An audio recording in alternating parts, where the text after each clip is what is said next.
Welcome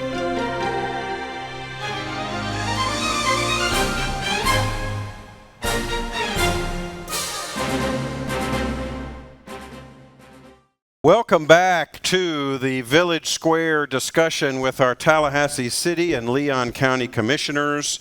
We have already covered ground on topics like civility and other things. We're now in the middle of an affordable housing discussion.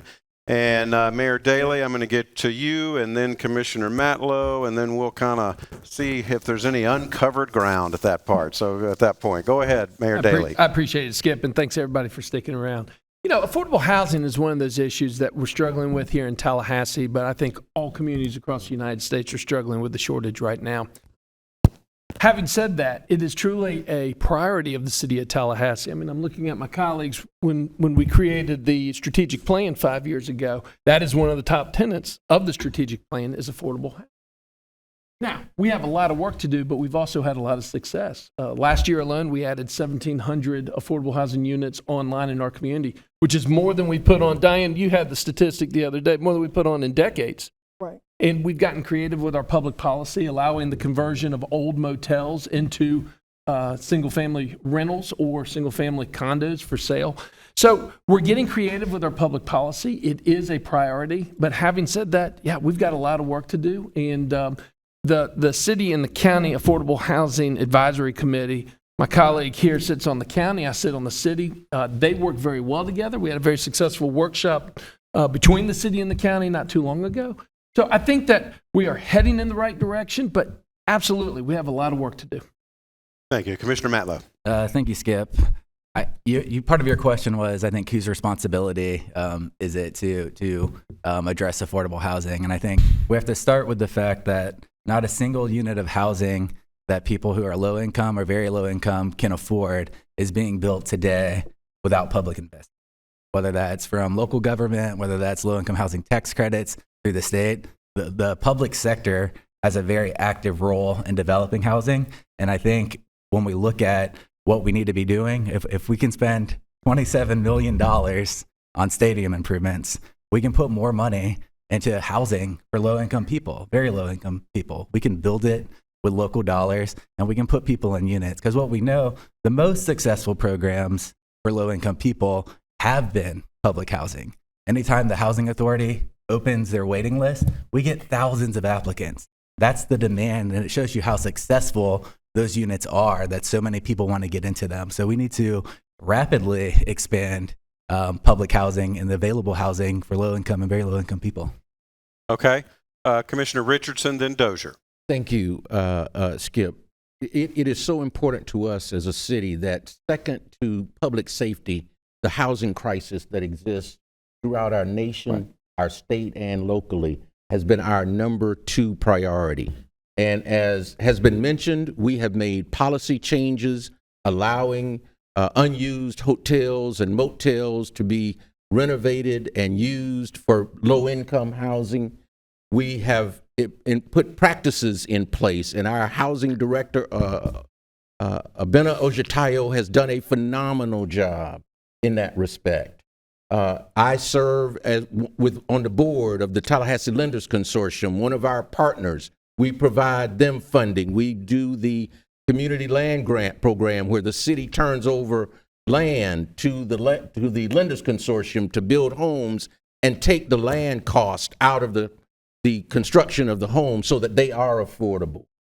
So we have an inclusionary housing in the Wulani area. Wulani was the only development that allowed the inclusionary housing. Rather than paying their way out of it, they actually provided the inclusionary housing. So yes, that is a priority for us. We are putting policies in place and practices because, as we know, if we don't provide housing for our neighbors, they end up on the street. And we've seen a growing number of homeless in our community, like other cities.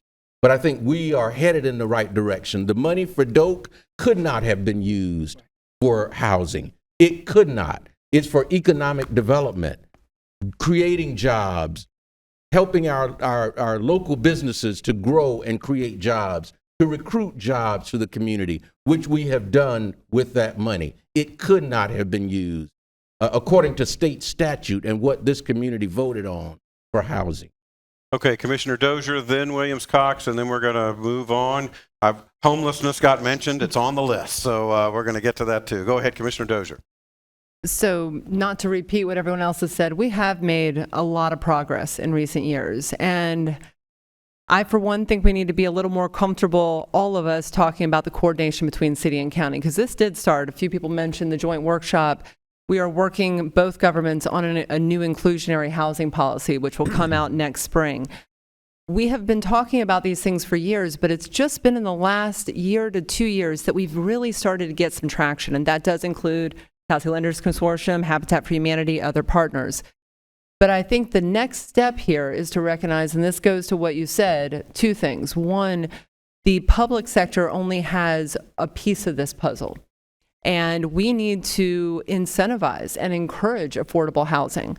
If we own property, city or county, and county has had a long-standing policy of donating property to Habitat and others, moving it into the land trust, we need to do that more often. There is a lot of property that the city has that either is sold to private sector or for student housing or for other things. And I wonder for a long time if that should have gone to affordable housing. When we hold property, that is when we can put stipulations on, hey, we want to see affordable housing in this space. We're not preventing private sector for building what they want. It's just that is our one role, because we can't dictate what everyone wants to build on their own property other than zoning. The second thing, and this is the nuance that I think we need to think about in reflecting on the funding for Doak Campbell Stadium. Because we gave up $27 million for the return of 34 permanent jobs, we left ourselves with only $722,000 for the next 7 years, $13 million after that. We have a labor shortage in construction right now. We can't help to beef up training programs. We can't help people get more jobs so they can afford the housing that is out there. It's not, we don't really, I mean, we have to have income housing and housing for transitional housing for homeless. But people have to have a job to be able to afford that housing. So I respectfully disagree. That funding is directly tied to the ability to keep a home, to pay rent or own a home. And we need to get even more creative going forward, because we still need those jobs and we don't have as many tools in our toolbox to get the job done. Commissioner Williams-Cox. Thank you. I just wanted to add to what has been said, that the city of Tallahassee and recently the county has made contributions to the Orange Avenue apartments to help fund low-income housing so that we could begin to have more that is needed. There is also funding that has been made available and incentives to help others to build affordable housing. The sale of the couple of lots that were we recently discussed in the Frenchtown area right there off of Tennessee Street, I've made the motion that the dollars from that sale would go to affordable housing within that neighborhood, as well as that those individuals, the company would employ people from that neighborhood. And we, for the Doak Campbell Stadium issue, we have a whole list of community benefits that comes from that include job opportunities for our Tempo residents and others, minority and women-owned businesses as well. So we can't peel this thing apart and isolate it. They're all interconnected. And so I want us to be very clear and transparent when we talk about it and tell the whole story and not part of the story, because it can't stand alone. It has to be interconnected on how all of these things come together to make our community function. So we are doing some low-income housing. We are doing some affordable housing. We're doing mixed use. We're doing whatever we can to try to satisfy the crisis that we find ourselves in, like the rest of the country. Okay, so we're gonna start easing away from development after this question, and this question is about Amazon. So it is, I can't come up with someone who is aware of a larger private impact on our community that Amazon, what do you think it will mean for this community? What's the impact? You get to, this is a little menu, you get to choose from one of two questions. That's the first one. The second one is, there's a lot of concerns in the local business world about the already significant talent gap, that situation being exacerbated. Is that something that's going to shake out in the market, or is there a role for government to help address a potential talent gap from Amazon. Commissioner Cummings, then Commissioner Matlow. Thank you, Skip. I'm very encouraged about Amazon being a part of the Leon County Tallahassee community. I certainly supported Blueprint support for Amazon coming here. Part of our economic development funding from Blueprint was dedicated to Amazon. I've always said that in order to have a vibrant community, the citizens have to have jobs that pay livable wages. Livable wages mean you can take care of your family, you can purchase a home, which we know the purchase of a home is one of the foundations of living the American dream.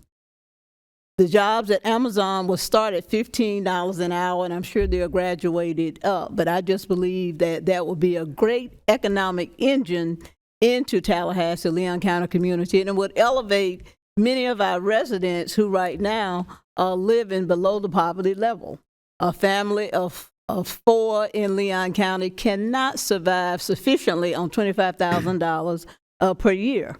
So I'm encouraged by Amazon. I certainly supported Amazon, and I'm looking forward to the elevation of our citizens in Leon County. We're talking about over between 1,000 and 1,500 jobs, new jobs. I'm sure there will be managerial jobs as well. So I'm excited about Amazon, and I think they will be a big boost to the economy. Okay. Matlow, then Minor, then Welch. Thank you. I can't talk about Amazon without talking about Christian Smalls, who organized Amazon's first labor union of a fulfillment center in New York City. He was fired for raising concerns about COVID protocols, and he showed up every day for 2 years, and they've just voted to unionize. And I think that's just a tremendous win for working people, because bringing Amazon to town is great, but also making sure we're taking care of the people that work there, they're getting compensated fairly, and their working conditions aren't harsh is going to be critical as we welcome them to our community. When we look at the retail sector, we saw the devastating impact Walmart had on local businesses as jobs transition to larger scale companies. So I think, Amazon is changing the face of what retail looks like. It's going to take from some areas and give to others, but I think largely, our community and our nation has embraced the model. So I think it's great that they're coming, but when we really start getting into our economic development dollars, low skill warehouse labor, yes, we want good paying jobs that you don't have to go to school, but also we want to look at those targeted industries. How can we really grow, the talent, those higher paying 50, 60, 70, 80, 100 plus $1,000 a year jobs. And I think, Amazon's coming great, but let's focus on what we really want to do, which is raise wages for the people who live here. Thank you. Commissioner Minor.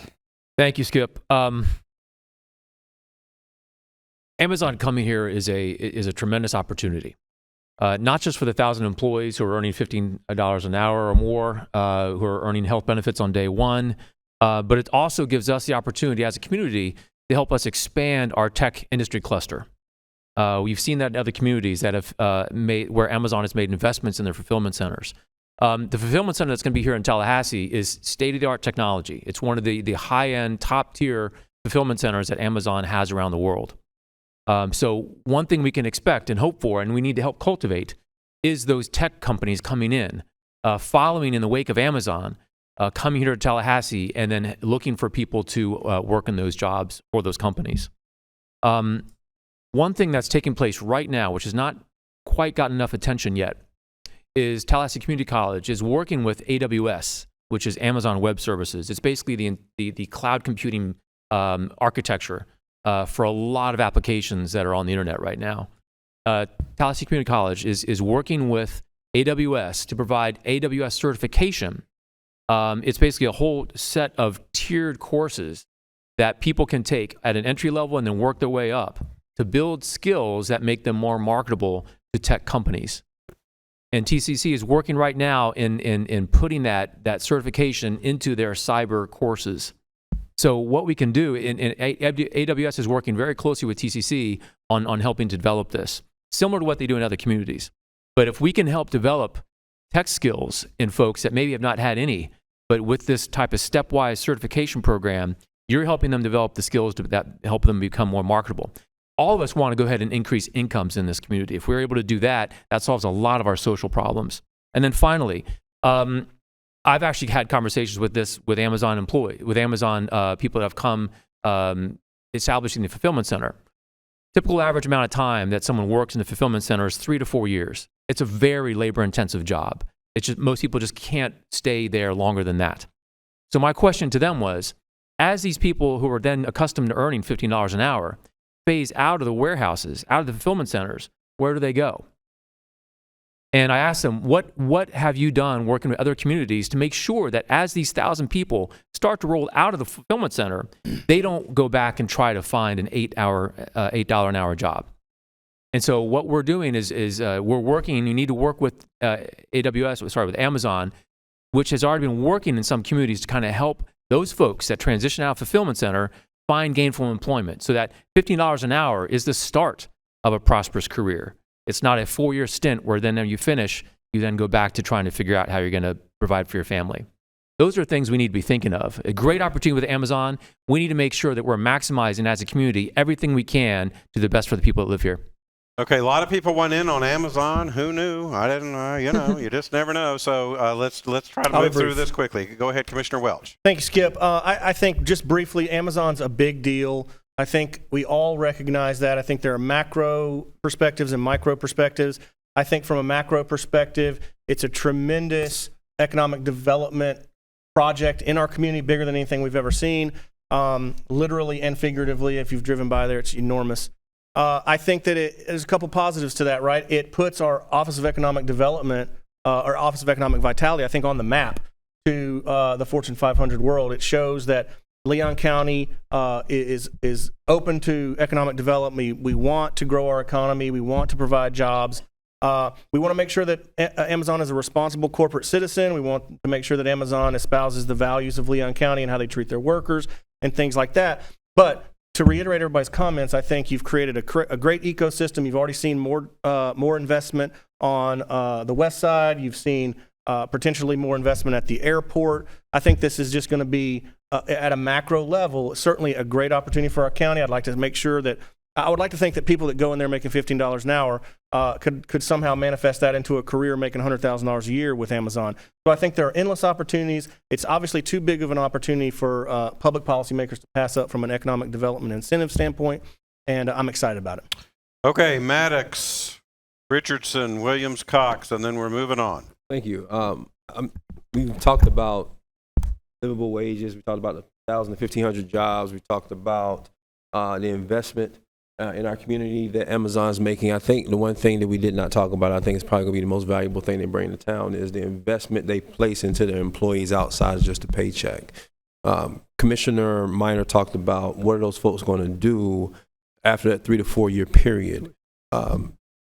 Exactly. That's about. I mean, that's huge. They have a tuition assistance program that allows for those employees to get a full pay-for education while they're working for the organization, which will allow them, as Commissioner Matlow said, as we're looking for those $50,000 and $60,000 jobs, to have the degree to transfer to easily transit or transfer from that 4 years at Amazon into that $50,000 or $60,000 job with a bachelor's degree, or maybe even higher in some situations. That's the investment that I'm most impressed about, because what that does is that does what was done for the construction worker when I was a little boy, who started out in construction making a decent wage at that point, but was able to grow over the years in wages to be able to provide for his family, and might not have had a great education, but through the years became a wealthy man just by using his hands. Amazon is providing an opportunity for their employees to go from that $15 an hour wage through earning education by the time they're done, to be able to qualify for management, not only with Amazon, with any company probably in Leon County, with the education to go behind it as well as the experience. And that's what's impressive the most for me. Thank you. Commissioner Richardson. Yeah, Skip, the investment that we made in Amazon and Danfoss, Turbocore, and some of the others that we've been able to attract to this community, this is the way that we address the issues that we've talked about before: crime in the community, housing and homelessness, economic development, keeping the talent that we're training every year right here in Tallahassee between Florida A&M University and Florida State University and TCC, and them having to leave Tallahassee. It's always been our concern to grow our private sector base. Those of us that were active and involved with the Blueprint Sales Tax Committee, the reason we dedicated a portion of the funds over the next 20 years to economic development, we realized that we had to grow our private sector base, not only for the college graduates, but for those in the career and technical fields as well. And that's what we've made a commitment to do. And that's what Amazon represents. Only one instance of what Amazon represents. I think we're going to see growth in that corridor. We've already seen it begin to happen. That's going to bring in more property tax revenue into our budget that we can then use to provide those services and programs for our residents. But let me say this too. I lived in Tallahassee for 50 years. We didn't come up with Blueprint economic development dollars until just recently. But this community has grown. There has been interest in businesses. Danfoss Turbocor came to this community without one dime of business of local money to bring them here. We've got to promote our city, our county, and our region for many of the other benefits that will bring businesses to our area and create the kinds of jobs that we need. Okay, Blueprint is next from audience questions, but take us home, Commissioner Williams-Cox. I just wanted to add the unspoken sometimes benefit that Amazon brings that I'm hoping other businesses will do as well is the access to health care for those employees. Many times, you look at the $15, that's great, but health care is more important than the $15 an hour, because what it does is provide access to care that will help our communities be healthy, because these individuals now have health care. As you know, our governor did not expand the Medicaid option, so people are having to do whatever to get health insurance. So here's an opportunity for Amazon and other businesses to follow a model to keep the workforce healthy by providing health care for them and their families. So I think that's huge. To me, that's even more important than the $15 an hour. Okay, so let's turn to Blueprint. There were a couple of audience questions asking about your vote on the Doak Campbell Stadium funding. I had started out a question saying that the issue of Blueprint funding for Doak Campbell Stadium has been well litigated. If you would like to re-answer the Doak question after the 5th or 6th meeting, you're welcome to do that and respond to this audience member.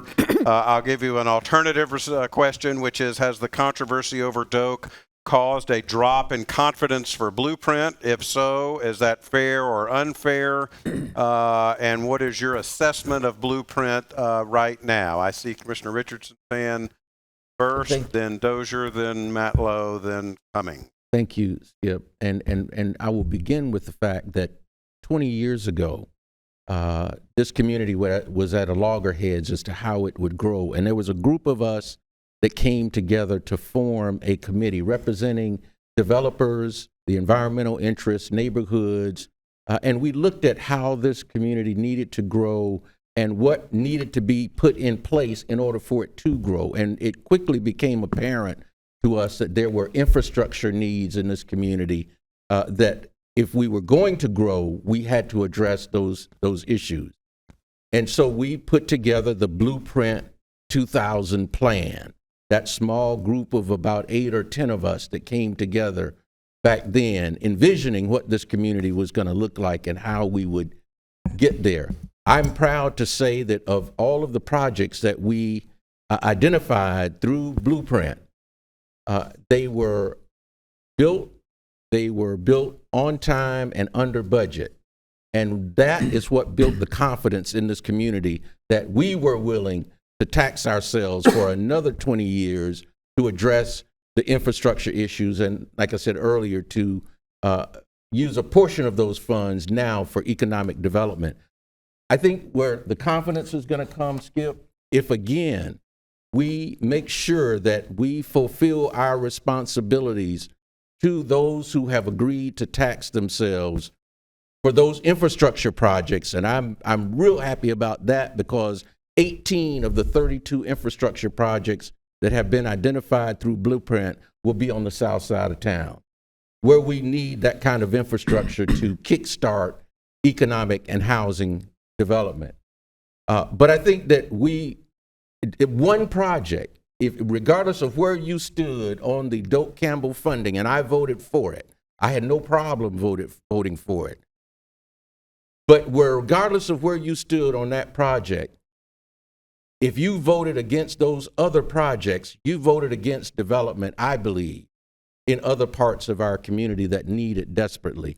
And I think if we do that, if we do what we did before, show the community that those projects will be completed, that they will be completed on time and at least within budget, if it comes to the point where we need to go back to the community for that kind of assistance, I think we would have earned the confidence of this community. Okay, Commissioners, Matlow is next. I'm going to call a 20-second timeout here. This is totally unfair, so just be prepared for it. But I just got the 10-minute sign, and there's like no way we're going to get done in 10 minutes. So raise your hand if you're not willing to go over 10 minutes go. Yeah, see what I did there? That wasn't very nice, was it? Yeah. Okay. So we're going to go a little long. It's the online thing. We're not killing any trees. There's no broadcast TV. We're not losing anything. Commercials. It's just sucking up a little Facebook bandwidth, right? So no rule against that. Go ahead, Commissioner Matlow. Well, if we all get to speak, we need you to moderate our Blueprint meetings. Oh, I'll tell you. But that might be a pass. It is as hard as it looks. So Blueprint, I mean, if we don't fix the problems at Blueprint, like, I'm afraid this tax might not be renewed when it comes back up. You know, Blueprint has such a great history when we look at Cascades Park, its ability to our stormwater improvements, our beautiful local parks, like everything Blueprint is about. You know, that's why people voted for it again. But we're on this trajectory where now Blueprint money's going to stadium improvements, and everybody's looking to their left, looking to their right. And they're like, what's going on at Blueprint? You know, the Northeast Gateway, you know, that road wasn't addressing any traffic concerns now. It was just a giveaway for developers. So I do think when we support these projects, first off, I have to push back. You know, we asked for civility at the Blueprint meeting to separate the $27 million, and that was denied by the majority, forcing those votes to come together. And that was just a vote on the bond. It wasn't a vote against any of the projects that we've all supported on. And to say it's kind of disingenuous and dishonest to try to frame it that way. But the issues at Blueprint, in a meeting where we're talking about sunshine accountability, are we even operating within the sunshine by state law? The meeting was adjourned abruptly. That's concerning. The funding for the stadium, the first I heard about the stadium funding was from a reporter asking me what I knew about it. An elected official learning about a project from a reporter that was cooking up behind the scenes before it was discussed at a public meeting. If we don't get in the sunshine, if we don't do everything public facing and have a paper trail of how we got there, you know, it could be a dire situation. But I do think we can rectify the situation, and I think we can invest in the projects that people want to see, and people will come back and support it again. Okay, Commissioner Cummings, and then pretty much everybody else. Yeah. Thank you, Skip. I believe as elected officials who are also responsible for protecting the public trust and protecting the public finances, that we must be transparent, that we have got to be accountable, but we also have to follow the process and the procedures. I supported funding to Doak Campbell primarily because the process that we have gone through with funding under Blueprint, this 12% funding was for economic development. Blueprint had allocated $10 million to Florida A&M University for the renovation of their stadium, as well as $1 million to Tallahassee Community College as well. And the process and the analysis that we were given was whether or not this supports economic development. Now, many of the constituents that we heard from, and I enjoy listening to the public, listening to the citizens. I appreciate citizens coming out, giving their input. The majority of the citizens echoed that FSU was able to raise its own funds. They didn't need economic support from Blueprint. However, that was not a criteria. We didn't use that criteria with Florida A&M University. We didn't use that criteria for Tallahassee Community College. So as an elected official, I believe it's important that we follow the process for every entity that comes before us for funding. Otherwise, we run the risk of our vote, our analysis being arbitrary. So I believe treating all entities the same supported awarding FSU their funding as requested. Mayor Dailey. The question is Blueprint working? And I would give it a resounding yes. Look, going into the pandemic, we had one of the fastest growing economies per capita of any municipality in the state of Florida. And I'd be willing to bet that coming out of the pandemic, we probably are still there. In fact, if you think about it, last year alone, we had over $850 million worth of private investment in the city of Tallahassee. We've been named time and time again of a great place to live, work, and play. One of the best college towns in the southeastern United States. A great place to retire because people know that there's opportunity here. And if there's one thing that we've learned as a community with Blueprint is that private investment follows public investment. Look at Cascades Park. It's a prime example. Look what we were able to do from the public side, and look at the $160 million AC Marriott development that followed. Let's look at College Town. And I agree, Commissioner Cummings. That's why I supported Doak Campbell. That's why I supported Bragg. That's why I supported the investments at TCC. That's why I supported the Blueprint budget, which alone represents over $270 million worth of public funding south of Tennessee Street, because we know the formula works. Private dollars follow public dollars. And I think that the community understands that as well, even though there was a lot of talk on this one particular vote in one particular item. Overall, does Blueprint work? Yes. Okay, Commissioner Dozier, and then we got good audience questions coming in, so I want to move on to some different topics. Blueprint has been the gold standard. It has been celebrated by other communities. It's been modeled by other communities. We have an approach that has worked very well. We come up with a project list before we go to referendum. That's on the infrastructure side. And I think we've made a tremendous amount of progress. Closing out Blueprint 2000, getting started on Blueprint 2020, and we have substantial progress even before January of 2020 when that money started coming in to get the ball rolling, not just on infrastructure, but also on economic development. 3 months after that tax started coming in, we shut down. The last public meeting we all sat in was a Blueprint meeting on the 12th or 13th of March 2020. Within mere weeks, our staff came back, we held a special meeting, and because we had dedicated 12% to economic development, we were able to give grants to businesses, and I added in a motion, and I think we got unanimous support, nonprofits. We were able to get money out the door to help our businesses and nonprofits before the federal government and the state government got any money out. And I hear from people all the time. We heard from someone at the last commission meeting about how this saved their business. And our staff, particularly Office of Economic Vitality and city and county staff, should be celebrated for that. They saved a lot of folks. Then during the pandemic, we did have incredible wins.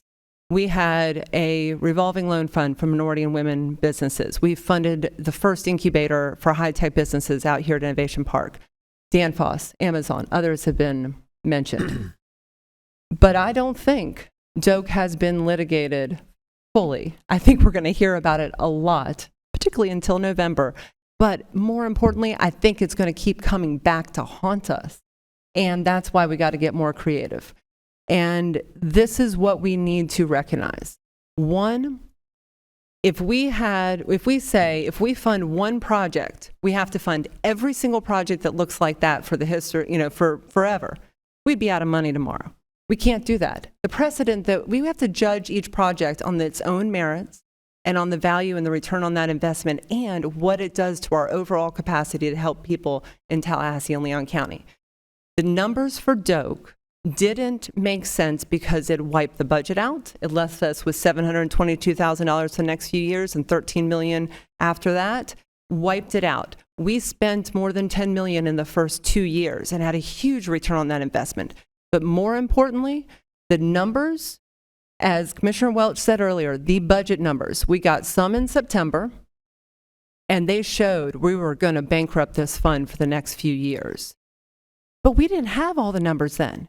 We got more in December, but we still didn't have all the numbers then. We got more in February when we're finalizing the bond financing. And this is the last thing, and it needs to be said.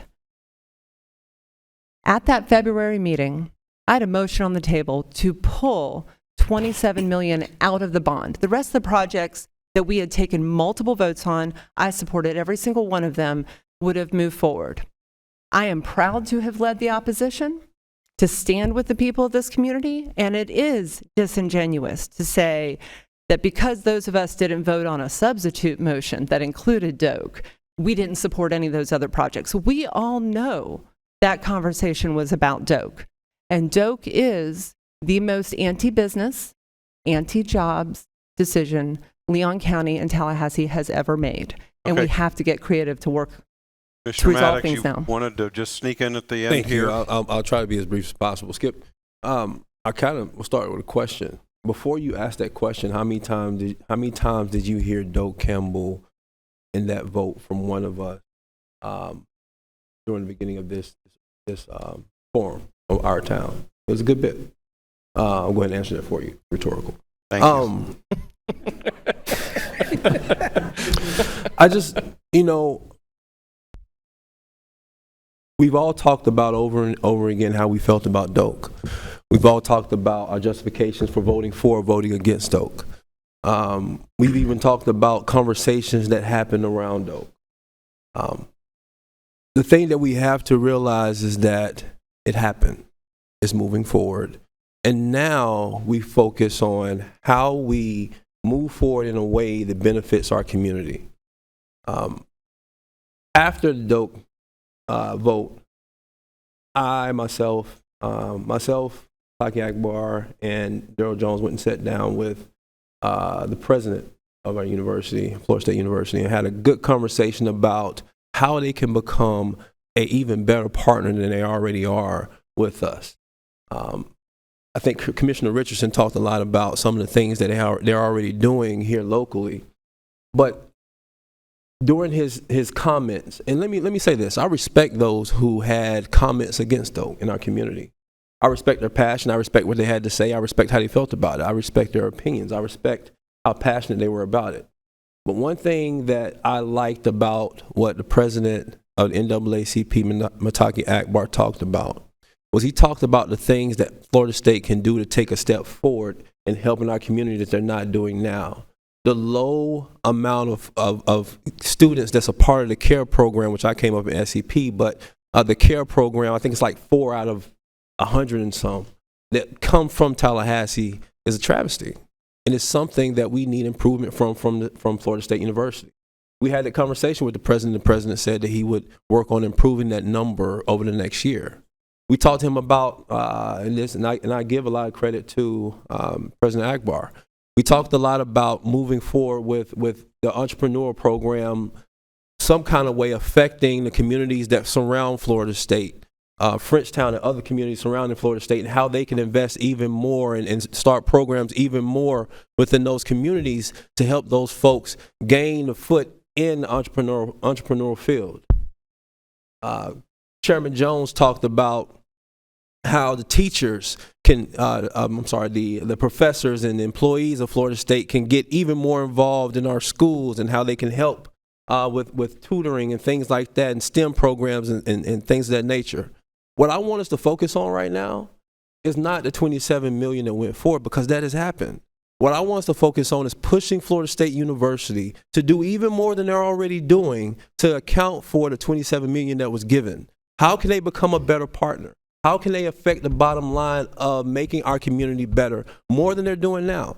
Because that in the end, to me, is on top of the investment that Doak Campbell will have, and that's an even bigger investment than what Doak Campbell will have for us financially. I want to see them work with our community to create better communities that surround the university. I want to see them work with our people to create programs that will help the ones that are most in need. And I charge Florida State with being able to do that.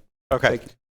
We got great audience questions that I'm going to get to. These are a little more narrow, so I think if we can get 1 or 2 answers per question, if it's really a good area for you. And while we're on the universities, with FSU, FAMU, TCC, and Lively in Tallahassee, the city has the opportunity to be a pipeline of talent for high tech. Besides the TCC effort, how is Tallahassee positioning itself to be part of the great relocation of talent that we're seeing in the U.S.? Commissioner Dozier. I got to give credit to our tech communities, and our businesses, and partner organizations across the board. Recently, they came up with an idea, executed in a couple months, and if you haven't visited the Launch Tally website, I encourage you to do that. We have needed something like this for a long time. It includes the Chamber, it includes a lot of different organizations from DOMI, from Jim Moran College, others.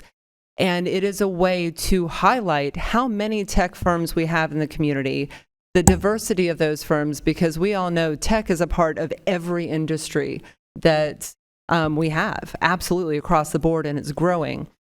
And a way to connect with new talent. There's also a group that I love, it's called the Nerds.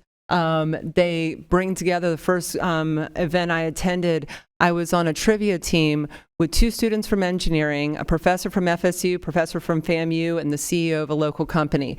We were on a team together. We had a lot of fun. It was nerdy trivia, of course, but we also got to talk with these folks and particularly let these students know what kind of opportunities exist here. That is a great initiative. We could do more to support that and build training programs and ensure we can retain the talent. Okay, Commissioner Maddox, and we're going to move to an airport question. Great question, but not the question I want us to focus on and answer. Oh, I don't think it's about. Sorry, audience I don't think it's member. about relocating talent here. What I think it's about is redefining what success is for our young people that live here. What I think it's about, and I think Chairman Jones is a good friend of mine, and Marcus Nicholas is in the crowd. He's running for school board. What I think it's about, Marcus, is I think it's about us. You got a plug. Sorry. What I think it's about is us getting our young people back into the CTE, career technical education thing. A plumber is making a good living these days. A truck driver is killing it. Okay? What I'm talking about is the fact of why are we focused on relocating people here when we have people here who need jobs, who need careers, who need that $50,000 to $60,000 to $100,000 job that we need to retool in the way that they think about what success is. Because when I grew up, matter of fact, my aunt told me that, Nick, the minute that you moved into my house, you were going to a 4-year university. And when I thought about my girls and my son, that's my dream for them as well. But I'm beginning to evolve a little bit. What if my daughter doesn't want to go to a 4-year university in 4 years? What if she wants to even drop out now, get a GED, go to TCC and become a welder, become a hairdresser, or become a plumber, or even a mechanic? What if she wants to do that?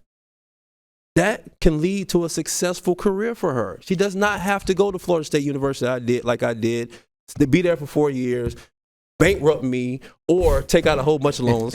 I'll pay whatever I got to pay for my baby. But my point is that we need to be thinking locally about how we get our young people interested in those technical career paths.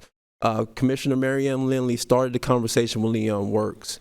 And it's a good program, but I believe we need to take that a step further. I believe we need to go further with that. I think we need to look at the city and the school board. How do we all come together to push this in our high schools? How do we come together to even push this in the mentality of our middle schools and our elementary schools of getting our kids into the thought process of, I don't have to go to a 4-year university. I don't have to go to Florida State. I can go to TCC.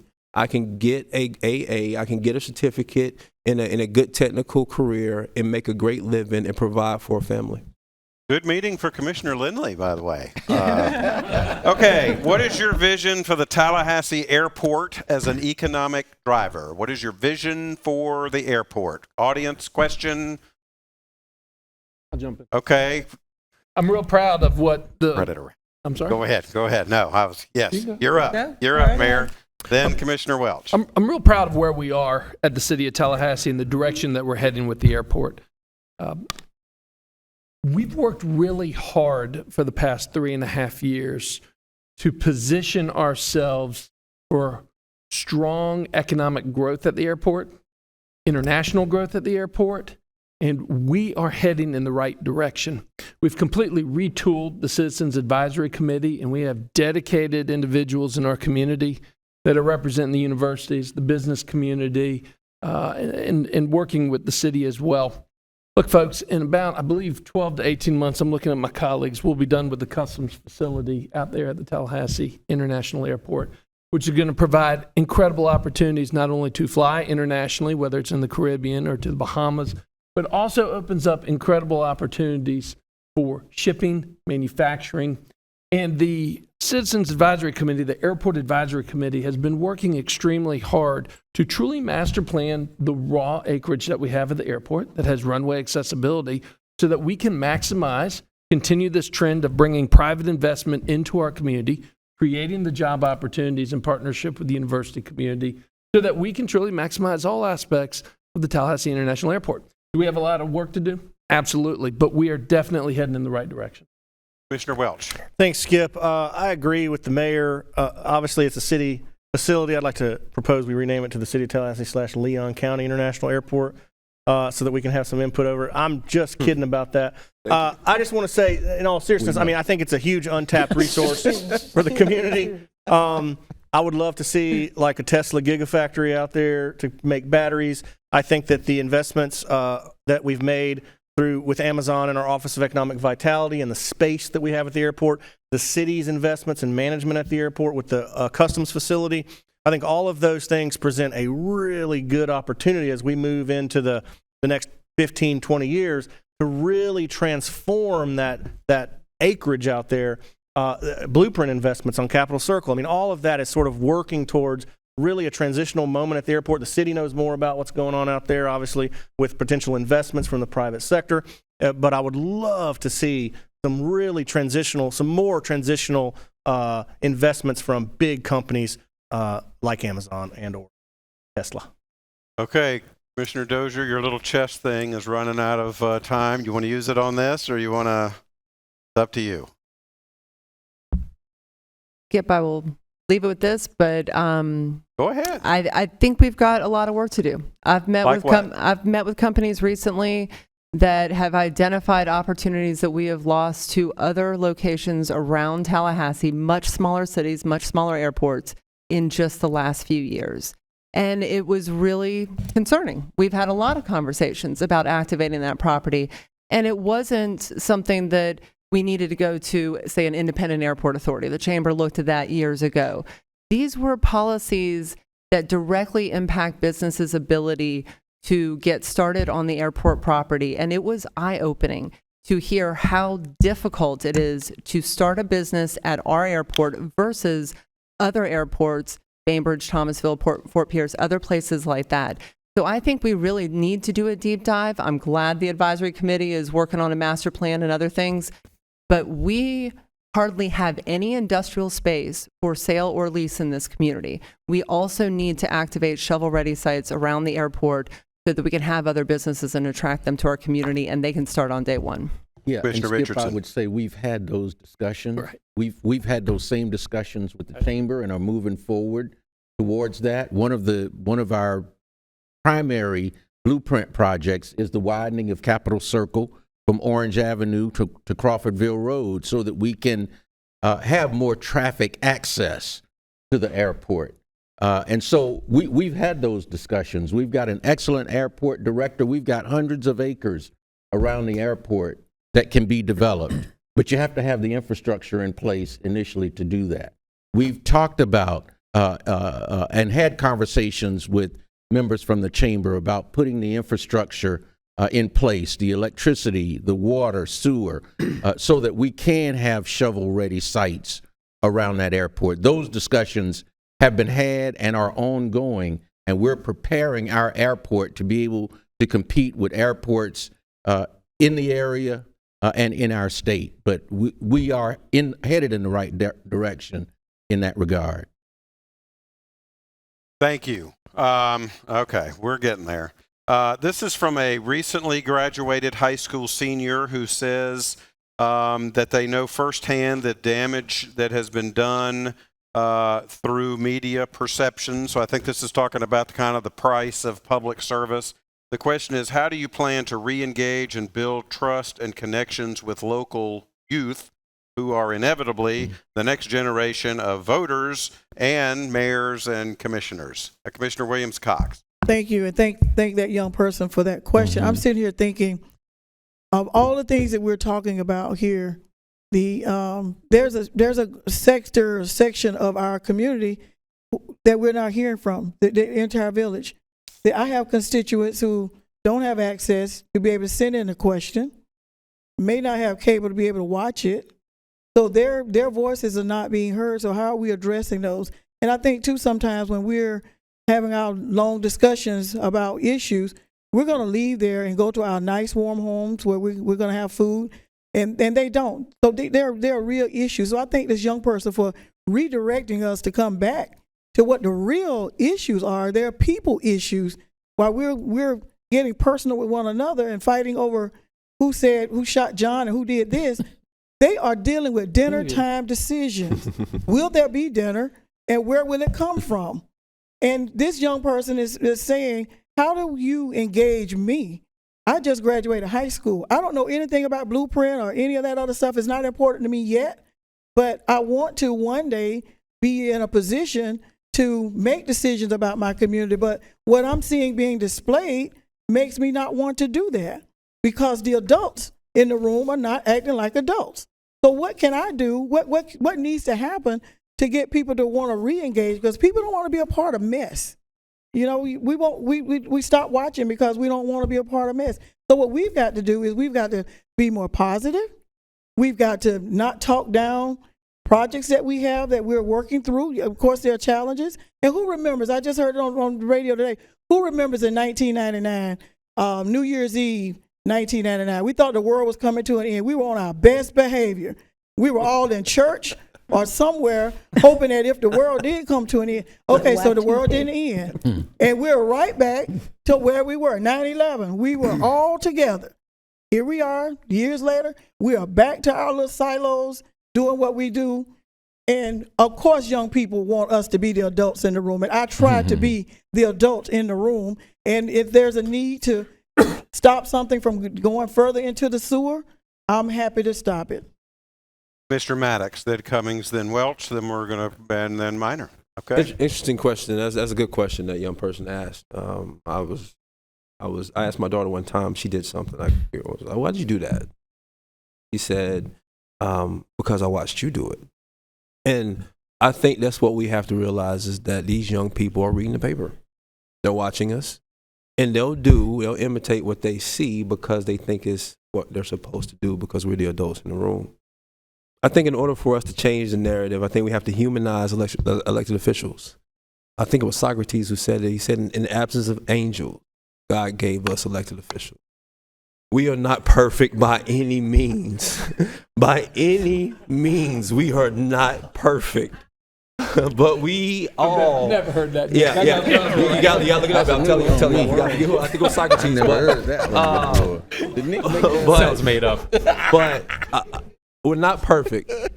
But we try. I have to find that in the Bible Every single day, I think we all try to do the best we can to represent every single person here in Leon County. I don't think there's one person up here who's ever made a decision they thought would hurt somebody else or hurt somebody in this community. And so, like I said, when it comes down to it, how do we get these young people involved? How do we get them to understand what politics is really about? I think it's simple. We look at each one of us that sit up here, each one of us that are elected, and say, that person's a human being trying to do the best they can for the community that they live in.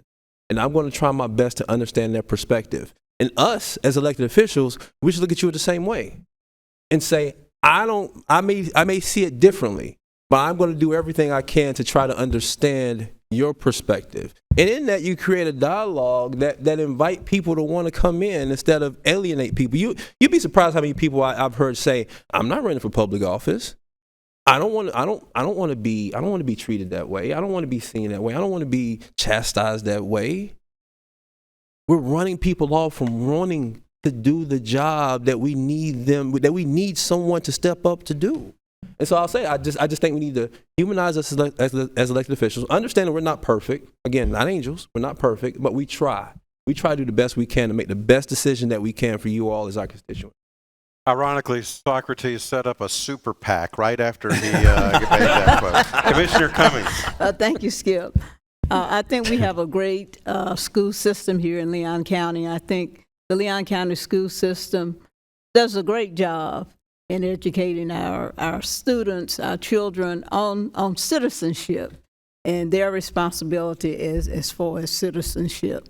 But I think we have a great opportunity now, and even a greater opportunity to change the trajectory of our children that are in school right now through two entities that the citizens have voted upon. The first one is the Children's Services Council. We voted overwhelmingly to have a Children's Services Council here in Leon County. We have an entity that's doing research to determine where the gaps are with our children so that we can engage with our children and fill those gaps. And we also are in the process of creating the status of boys and men, the Council on the Status of Boys and Men, thanks to our sheriff who initiated that process, and he also published for most of us the anatomy of a homicide here in Leon County, which chronicled that many of our children between the ages of 18 and 25 were victims of dropout prevention programs. Many of them were in alternative schools. The higher percentage of the victims and the perpetrators, by the way, were from the 32304 area code and were also in alternative schools. So that lets us know that many of them might have been victims of adverse childhood experiences, which we call ACEs. But I believe these two programs will engage our children. And it can start from kindergarten, perhaps on up to 18 years of age or maybe more. We'll determine that when we get the gap analysis. But I just believe the trajectory of our children will be changed, and our students, just as this young man who just graduated from high school, will have a better idea and a better notion and more trust in the citizens of Leon County, more trust in us as elected officials, and more trust in the adults here in Leon County, because they have to feel that they are cared about. They have to feel that their issues and concerns are not being ignored. So I believe to have these two entities, in addition to our school system, to focus in on issues and problems that our children are having, will go a long ways. Okay, I've squeezed everything I can out of the orange, so Commissioners Welch and Minor are going to get us to the finish line. Yeah, here. Thank you, Skip. I'm not an expert on local government, but I'm pretty close to an expert on high school kids, okay? And I can promise you the students in my class know what we're doing. I talk to them about it myself, whether we're talking about Doak Campbell Stadium or on Wednesday, I'm having each of them stand up and speak for a minute as citizens to be heard, as if they were at a meeting, to get the experience for what it's like. And I know the mayor has gone and substitute taught in some classes, which I think is great. I think I would encourage all of us to do something like that.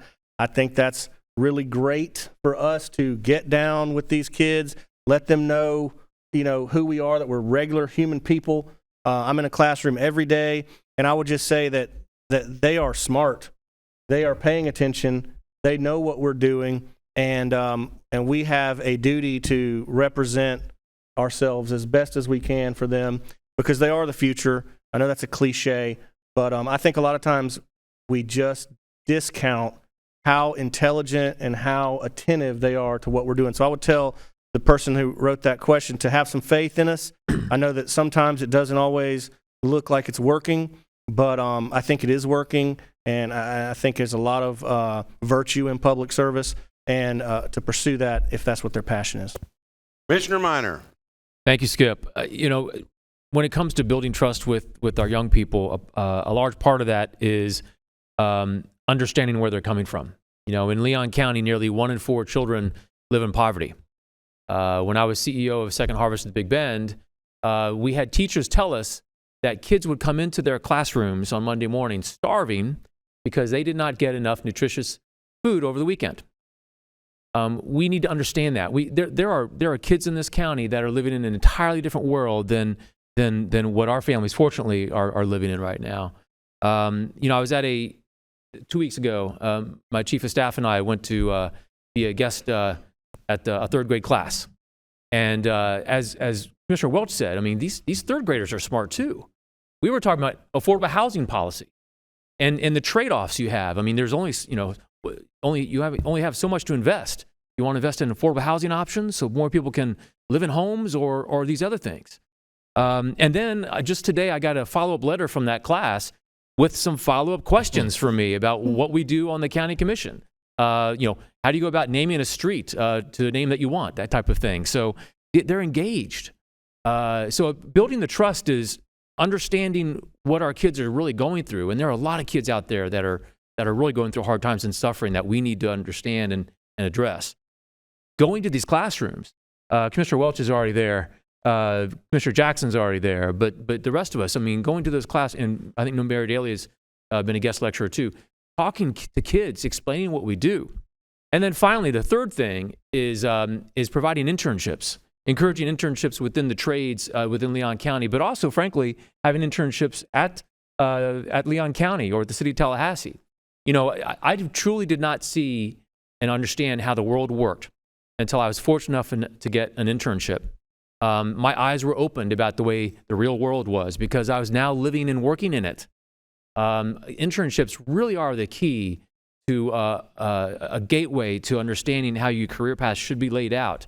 And I can't extol their virtues high enough. But those are the things we need to do is really work with our kids and our youth because their impression of us forms their impression of what they can do about their world as they grow up. And that's what we really need to focus on. Thank you. I'm sorry that we didn't get to crime and poverty and the Children's Services Council and other things. We got a lot of stuff going on here, right?